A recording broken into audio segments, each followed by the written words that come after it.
Hello friends, ఈరోజు నా కొడుకు బర్త్డే ఉండడం వల్ల మేము తనకల్ నుంచి కదిరికి వెళ్తున్నాము. ఎందుకు వెళ్తున్నామంటే కదిరిలోని లక్ష్మీ నరసింహస్వామి గుడికి అయితే వెళ్ళాము. అక్కడ దేవుని దర్శనం కోసమని వెళ్ళాము. కానీ కార్తీక సోమవారం కాబట్టి జనం మటుకు ఫుల్గా వచ్చేసారు. ఇటు చూసిన జనాలే. దర్శనం కోసం క్యూలోకి వెళ్దామని చూస్తే క్యూ నిండా జనాలు ఉన్నారు. ఎటు పోయేకి స్థలం లేదు. సరే అని దేవుని దర్శనం ఇప్పటికైతే అబ్బదని చెప్పి బయట గాలిగోపురానికి టెంకాయ కొట్టేసాము. ఫుల్ జనాలు, ఎటు చూసినా జనాలు ఉన్నారు. ఏ లైన్ డబ్బులు ఎటు చూసినా జనాలు ఉన్నారు, ఫుల్గా ఉన్నారు. ఏ లైన్ ఏ క్యూ అయినా జనమే ఫుల్గా కనపడుతున్నారు. అందుకని బయట గాలిగోపురం టెంకాయ కొట్టుకునేసి దేవుణ్ణి బయట నుంచి చూసుకొని వచ్చేసాము. నా కొడుకు కూడా దేవుని దర్శనం కోసమని జనం ఎక్కువ ఉండడం వల్ల వచ్చేసాము. దేవుని దర్శనం కోసం వెళ్దాం అనుకుంటే కార్తీక సోమవారాలు కాబట్టి జనం ఎక్కడ జనమే ఉన్నారు. దర్శనం అయితే వీలవ్వలేదు. సర్లే మళ్ళీ ఇంకోసారి దేవుని దర్శనం చేసుకున్నామని బయటకు వచ్చాక నా కొడుకు బొమ్మలు కావాలని అడిగాడు. మనకు ఒక కార్ తీసుకొని మళ్ళీ రిటర్న్ అయ్యి కదిరిలోని గోల్డెన్ బేకరీకి వెళ్ళాము. అక్కడ కేకు బాగుంటుందని చాలామంది చెప్పారు. కేక్ తీసుకున్నామని వెళ్ళాము. ఆల్రెడీ కేక్ అయితే ఆర్డర్ చేయమని రమ్మన్నారు. అందుకు వెళ్ళాము. 10 minutes వెయిట్ చేసాము. తర్వాత మన కేక్ వచ్చింది. ఎలా చూడండి.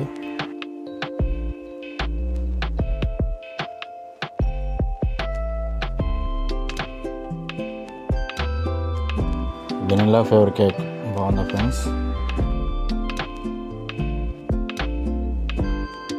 కదిరి నుంచి అయితే రిటర్న్ అయిపోయాం.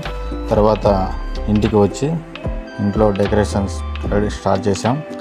నేను నా భార్యని మట్టుకు చేసాము. బర్త్డే నేమ్స్, బెలూన్స్ అన్నీ సెట్ చేసాము. చూడండి ఫ్రెండ్స్, ఇలా ఉంది. 1 hour కష్టపడ్డాను ఫ్రెండ్స్ ఇవి రెడీ చేసేకి. నేమ్స్, బెలూన్స్ ఊది ముగ్గులే వచ్చాయి. అలాగా ఊదాము. లాస్ట్ ఫైనల్లీ అవుట్పుట్ అయితే ఇలా వచ్చింది ఫ్రెండ్స్. హ్యాపీ బర్త్డే అని బెలూన్స్, బొమ్మలు. బెలూన్స్ అయితే చాలా వెళ్ళిపోయాయి. తర్వాత పిల్లలంతా వచ్చారు. పిల్లలందరికీ చాక్లెట్లు పంచి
వీడియో నచ్చింటే సబ్స్క్రైబ్ చేయండి ప్లీజ్.